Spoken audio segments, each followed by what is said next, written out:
Hello guys, welcome to my new blog. আজকে অনেক দিন পরে আবার তোমাদের সাথে দেখা করলাম, কারণ আমার শরীরের অবস্থা ঠিক নেই। তোমরা মনে হয় আমার গলা আওয়াজ শুনে বুঝতেই পারছো। এই কারণে অনেক দিন কোনো ভিডিও আনতে পারিনি, তাই ভাবলাম আজকে একটু গাড়িটা সার্ভিসিং করাতে যাচ্ছি, তাই তোমাদের সাথে একটা ভিডিও শেয়ার করি। আর গাড়িটা হালকার উপরে এখন একটু মডিফাই করব। আর তোমরা পুরো ভিডিওটা প্রথম থেকে শেষ পর্যন্ত দেখতে থাকো, আশা করি তোমরা সবাই এনজয় করবে। চলো তাহলে ভিডিওটা আজকে শুরু করা যাক।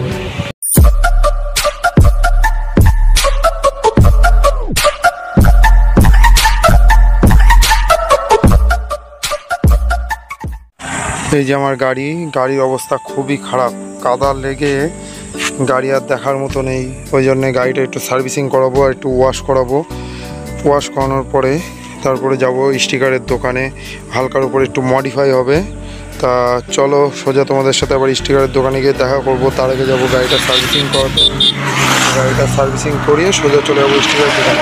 গাড়িটার অবস্থা খুবই খারাপ, তা আর বেশি দেরি করা যাবে না, কারণ আবহাওয়া খুব একটা ঠিক নেই, কারণ যখন তখন বৃষ্টি আসছে।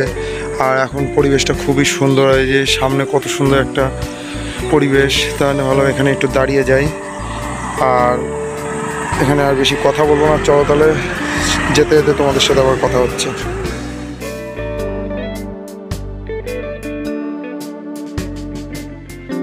এখন তাড়াতাড়ি করে কৃষ্ণগড়ে পৌঁছাতে হবে, কারণ সার্ভিসিংয়ে না হলে জমা নিতে চাবে না গাড়ি, আর না হলে বলবে গাড়ি রেখে যাও, পরের দিন দেবো। এই কারণে তাড়াতাড়ি করে যেতে হবে।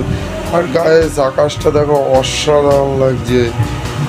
চলো তাহলে পরিবেশটা এনজয় করতে করতে তাড়াতাড়ি পৌঁছে যাই কৃষ্ণগড় শোরুমে।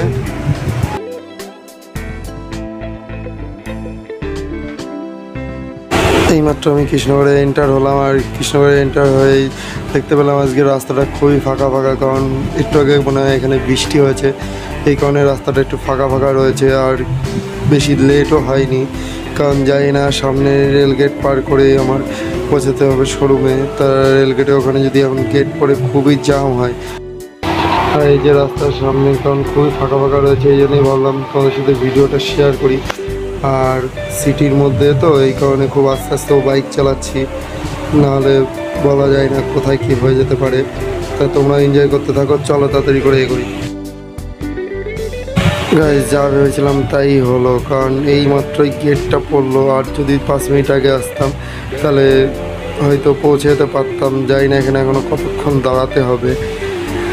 তা দেখো গাইস, এখন 5টা 32 বেজে গেছে, কতক্ষণ দাঁড়িয়ে থাকতে হবে যাই না। তাহলে এখানে ওয়েট করা যাক, তারপরে আবার তোমাদের সাথে দেখা করছি। গাইস, অনেকক্ষণ পরে জামের থেকে বেরোলাম। জামের থেকে বেরোতে প্রায় 10 মিনিটের উপরে লেগে গেল। আর এই সামনেই হলো হন্ডা শোরুম। আর এখন 5টা 30 বাজে, খুবই লেট হয়ে গেল। তাড়াতাড়ি করে এখন পৌঁছাতে হবে, আর বেশি দেরিও নেই। এই যে আমি হন্ডা শোরুমের সামনে চলে এসেছি, তোমরাও আর কিছুক্ষণের মধ্যে দেখতে পাবে। ওই যে সামনে দেখা যাচ্ছে হন্ডা শোরুম, আর পিছনে দেখে নি কেউ আছে কি না। পিছনে কাউকে দেখতে পাচ্ছি না। তাই চলো তোমাদের সাথে আবার শোরুমের ভিতরে গিয়ে দেখা করছি। গাইস, অনেকক্ষণ পরে আবার তোমাদের সাথে দেখা করছি। এখন প্রায় 6টা 20 বেজে গেছে।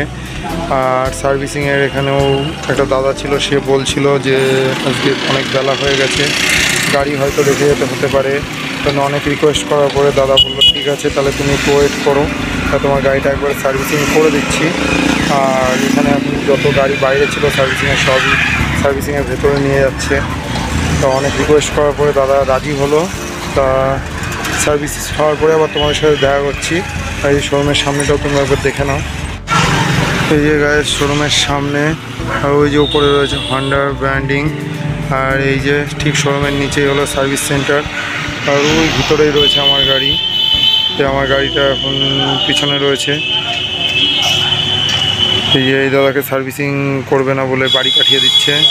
তা আমি অনেক রিকোয়েস্ট করার পরে আমার গাড়িটা অবশেষে তাহলে নিল। আর চলো সার্ভিস হওয়ার পরে তোমাদের সাথে আবার দেখা করছি। সার্ভিসিংয়ের পরে তোমাদেরকে জানাতে পারবো সার্ভিসিংয়ের কত টাকা বিল হলো, গাড়ির কী কী জিনিস চেঞ্জ হলো, আর কী কী কাজ হলো, সবই তোমাদের সাথে শেয়ার করব। তা দেখা যাক এখন গাড়িটা কতক্ষণে দেয়। তাহলে তোমরা ভিডিওর সাথে থাকো, আশা করি তোমাদের সবারই ভালো লাগছে আজকের ভিডিওটা।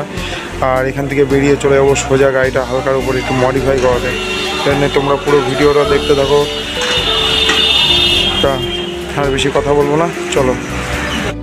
গাড়ি সার্ভিসিং করিয়ে শোরুম থেকে বেরোতে বেরোতে আমার 8টা বেজে গেছে। এই কারণে স্টিকারের দোকানে একটু লেট করে এসেছি। তা কাকু বলছে আমি এখন এক জায়গায় যাবো, তা তুমি পরে একদিন আসো। এই কারণে আজকে মডিফাইড কোনো ভিডিও তোমাদের সাথে শেয়ার করতে পারলাম না, এর জন্যে আমারও খুব খারাপ লাগছে। পরের দিন চেষ্টা করব তোমাদের সাথে পুরো মডিফাইড ভিডিওটা শেয়ার করার।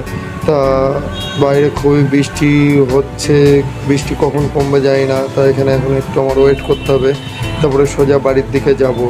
আর গাইজ, আজকের ভিডিওটা যদি তোমাদের ভালো লেগে থাকে অবশ্যই একটা লাইক কমেন্ট শেয়ার করতে ভুলো না, আর তার সাথে সাথে আমার চ্যানেলটাকেও সাবস্ক্রাইব করে দিও। চলো তাহলে আজকের মতো টাটা।